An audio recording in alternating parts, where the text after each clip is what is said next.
Welcome to the Claret Blue podcast. It's time for a mini match preview, not quite inside Bodymore, because John, you're in Amsterdam to see Villa play Ajax this Thursday. I'm at my parents' house in my sister's room, where the Wi-Fi here isn't brilliant, but it's better than my own house where I've got no Wi-Fi for 2 more weeks, would you believe? So I'm doing my best to still get the podcast out to you. So hopefully I come across loud and clear. Visual quality might dip, but as long as you can hear me okay, that's fine. John, how are you, mate? I know you've been through the wars a little bit today with some illness. Are you okay? I feel pretty dreadful, to be honest, but I'm all right, yeah. Soldiering on. I got here at like 2 o'clock or something. But yeah, I've been feeling bad. Doesn't matter. But here, looking forward to Villa Ajax, then press conference on Wednesday. So, we'll get some different updates then, injuries, etc. Specifically, Jacob Ramsey. Looking forward to Thursday. So it's round of 16 action then for Villa. Ajax first, away from home. It's knockout football now, John. We're in the serious stuff. How do you just kind of approach this game? Do you think, is it full strength? Do you absolutely go for it in the first leg? Or do you think there is room for, not rotation as such, but maybe a couple of changes here and there? I think it'll be pretty much full strength. It's the kind of business end of the season now, and obviously we've got 2 competitions left as such. So, full strength. I think the only one kind of area that you look at is maybe, does Pau Torres start or not, or do we basically save him for Tottenham? It's only been, just over a week since he picked up another injury. So we need to, be careful with what we do with Pau. He's obviously had a kind of different reoccurrences of that foot injury. And this was obviously a different problem, but hopefully, it'd be totally fine for Sunday. But that would probably have a bearing on what we do with him on Thursday. So I wouldn't expect him to start. And I think if he starts, this is going to sound silly, but if he starts, it'll be because, he is absolutely fine to play. I don't think we'll be doing any risks with him. And that's obviously why he didn't even come off the bench in the Luton game when we, for 20 minutes, we obviously needed to find that winner. And I was thinking, well, maybe you might just bring Pau on. And he did basically everything but Pau and Chambers and Olsen and maybe one more. Yeah, I still don't think he's probably 100% ready. So I wouldn't expect him to start against Ajax. But I'm happy with that because I think, we proved that we could beat Luton without Pau.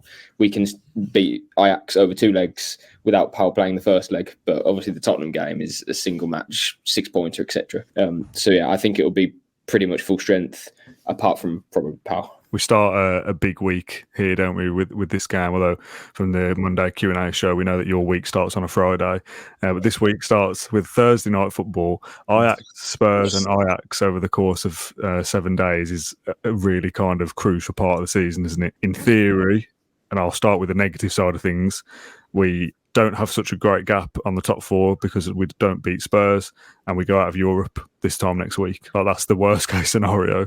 The best case is that we're through to the quarterfinals and we beat Tottenham and pretty much secure ourselves 5th place, if not 4th. Yeah. That's how much is riding on these next 3 games. Not to add any extra pressure on or big it up anymore, but it is an important part of the season now we're in. You could probably add West Ham away onto that just because it comes before the international break. And every weekend now feels like an opportunity for... Like a cup final? Exactly. But it's an opportunity for us to pull clearer or pull, some more points clearer of United or Tottenham. But then equally, it's an opportunity for them to gain on us. For example, if we beat Tottenham or we draw to Tottenham, but then we draw to West Ham, Tottenham could gain points on us in the next 2 weeks, or Man United, or whatever it may be. So every game is crucial, but you just want to get to that to the break with no more injuries. Hopefully, everything is going to settle down on that now. I know obviously the Ramsey stuff is frustrating, and again we'll have an update from Emery hopefully on Wednesday night. But yeah, this is all it's all very serious now, isn't it? It all feels very real. Villa are genuine contenders for top 4. I know we've known this for a while, but we've got to the point where we've proven that we can now last this long. We're not in the running yet, but we will be in the conversation during the running, if that makes sense, because we've got such a good on United. We know we're not going to fall away in the next, month or so, which means that going into like mid-April, we're going to be in with a chance. So yeah, hopefully we have the Conference League as well at that point. And I believe it's about mid-April that the quarter final, and then it's like a week break and the semi-final. So you want to kind of give I keep saying that we want to basically give ourselves the best opportunity, especially in the league, to have as little stress as possible. If that makes sense. So can we beat Spurs and West Ham? That would go, some way to, basically allowing us to then, have, I don't know, 3 more wins, and it would basically, that would be for sure top 5, and it would have a huge boost for us going into the rest of the season. Plus Tottenham, their games are going to get difficult as well from about mid-April. So yeah, if we can go into the last kind of 2 weeks of the season with potentially a final in the Conference League and, I don't know, maybe 1 more win out of the remaining 3 games or something, last 4 games even, that's, as I said, like the kind of dream scenario. So, yeah, the next few games are really pivotal for that. And before we start talking about Conference League semi-finals and finals, obviously we've got to get through this Ajax game, and it's not going to be easy. Just away from the match quickly, I know you've only been in Amsterdam, 3 or 4 hours as we record this part of the show. Just give us a flavour of the journey, the city so far, where you're staying, like what's going to happen over the next, you just mentioned Emery's press conference tomorrow, like what does the next day or so look like for you over there? Been to Amsterdam quite a few times recently in the last, 6 months or whatnot. I came here to get a connecting flight, which doesn't really count, I suppose. Doesn't count. But I think most people know, like the airport out here, it's Schiphol, I don't know. It's huge. It's like a city. So, you can get lost quite easily. And I came here for the Alkmaar game as well. I didn't really get a flavour of Amsterdam. And Alkmaar was really nice. But yeah, I can show you the stadium, I think, if you'd like to see. Go on then, try it, yeah. Let's see if the Wi-Fi holds up. What a reveal this is going to be, by the way.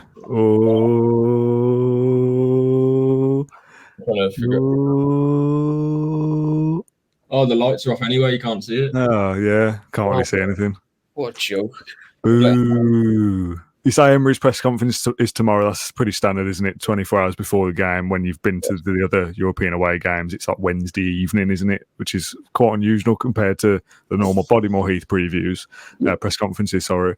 But we can expect updates on a various different amount of things from tomorrow tea time, let's say. Yeah, I can't quite remember what time it is. I think it's going to be in and around like 5 o'clock UK time, I think, the Emery has a press conference. So basically what they do is, like, as soon as they land, Emery will just go straight to the stadium or wherever the press is being held, obviously with, not just on his own. And then a player as well. I don't know who the player will be. That's always a nice added bonus. So, yeah, they go straight from the airport or wherever they've parked. What am I talking about? They go from the airport wherever they've landed. I presume it's going to be Schiphol. And yeah, they go straight to the. I'm getting myself in that here. They go straight to the airport. No, they go straight to the press conference, and they crack on from there. I think Emery likes to have. He always has the training session in the day before, so Villa will train tomorrow on Wednesday morning, and then they'll be back after the game, probably at like midnight, 1 a.m, something like that. So that's the bonus of playing so close to the UK as well, because they'll be in bed by like 1 a.m, 2 a.m, basically having no impact. It almost, not like a home game, but it's not far off it, because the travel time, say from Birmingham to Amsterdam, is nothing really. So yeah, that's a big bonus. Delightfully chaotic, this podcast is, which is what I expected. It's good to be back. Just on the game then, and let's talk about Ajax a little bit, as it's the Ajax preview. If my situation at home was as it should have been, I had lined up an Ajax fan or reporter, I can't quite remember, to do the podcast, but obviously that's not going to be able to happen now, which is a shame. But this isn't the Ajax of the 70s, is it? This isn't the Champions League winning Ajax. They're a great club, and everyone will look at Ajax, Villa, like that looks tasty, 2 big clubs, but they're not having a great season. They started the season terribly. They're 5th, or they were at least when I last checked last week, whenever it was, in the Eredivisie, which is not where they should be. Ajax should be competing for the title every single season. So what can we kind of expect on Thursday night, do you think? This isn't a title-winning Ajax side we'll be facing. No, I think Villa will win the game, to be honest. Me too. Quite confident that we won't lose. Whether we draw the game or win it, I don't know, but I'm certain that we can definitely win the game. I just think it's an opportunity for our players to go to a nice big stadium, big pitch against a team who, as you say, Dan, have struggled. They're no better than AZ Alkmaar, who we've obviously played twice this season. Thrashed them away from home. At home, we had it's a bit more of a struggle, I suppose. But they're going to have to try and come out Ajax because it's their home leg. That's something that I think will play in Villa's hands during the competition, because when teams play at home, they know that this is their opportunity, because obviously there's only 2 legs. They can't just play for a draw and then a draw in the second leg, and it's not how it works. It's knockout football. So this is their opportunity to not that they can't. Of course, they can beat us at Villa Park, but so I think that's unlikely. So they're going to have to try and win this leg, I think, which is I think will actually help Villa. So there'll be more space for the likes of Bailey, Diaby, Watkins to score some goals. If Villa can score twice, which I think they will, they'll probably go on to win the game. So I'm pretty confident, actually. When the draw was made, I was thinking, that's probably one of the better teams in the competition. But I'm okay with that, because I don't think we would have we're going to struggle against Ajax like I think we would have maybe if we played, I don't know, like Zagreb or a team like that, who will play in a more kind of fierce atmosphere, that sort of thing, and they will really have a home backing, and so will Ajax as well. But our players, I think, will just kind of I don't know, embrace that. They're used to playing in front of 42,000 at home, and then most of the away games they play in the Premier League. Similar capacities, etc. So, yeah, I'm pretty confident. Yeah, I think I said the day that the draw happened that I called it like the perfect tie for Villa. It's a tie that looks good. It's a prestigious club. It's great for travel, as you mentioned. It's a big stadium. They're going to play, aren't they? And that suits Villa. I feel like if we were playing one of the lower ranked sides, somebody that you've, with no disrespect, not really ever heard of, and they're going to sit in, that's a struggle for Villa. And yes, they still should have the quality to beat them, but they can come unstuck. And I feel like if Ajax are going to play, and as you say, going to come out Thursday, and try and win the game, that suits Villa, because they'll have a better game against an opponent like that. So I'm also confident that we'll win Thursday and win the home leg as well.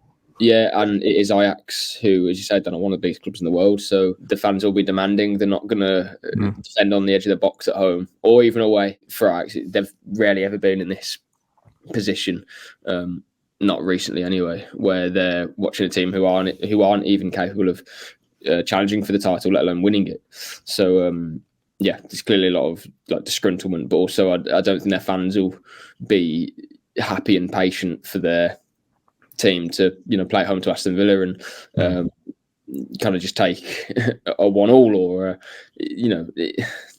I just think, as you said, Dan, this is very on the face of it anyway, it looks like a good opportunity for Villa. So hopefully we'll get through without any troubles, but we know it's never going to be like that. So I'm waiting for the worst as well. Right, John, we'll end this mini preview for Ajax then with a score prediction. We didn't do a preview show for Luton, and obviously we don't track the European fixtures anyway. We only do Premier League. I think we'd both had Villa to beat Luton last week. I don't think either of us would have said 3-2.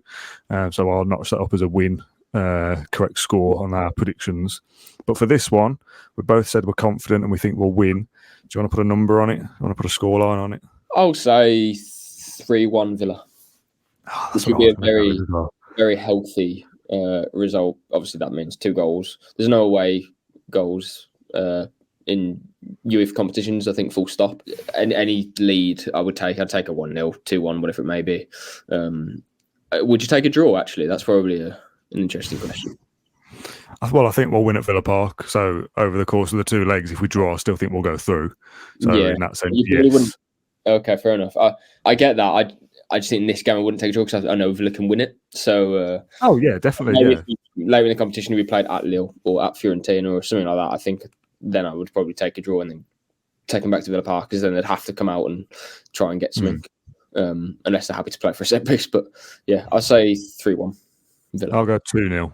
Keep a clean sheet at long last. If we draw this one and win the home game, then we still go through, and that's fine. But I think we'll win both anyway. And yes, like you said, we'll kind of expect the worst and something to go wrong. But we should have the quality to beat Ajax home and away and progress through to the quarterfinals with limited fuss, really, and then kind of full focus on Spurs at the weekend. It would be nice to win this game 4-0 or something, and then kind of forget about the second leg and just go all in on Spurs and West Ham. But let's see.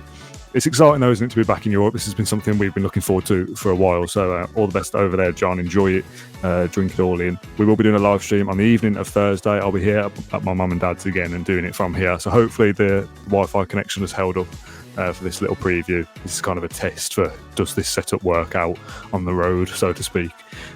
So do join us on Claret and Blue. Thank you very much for watching this one, and we'll see you all again very soon.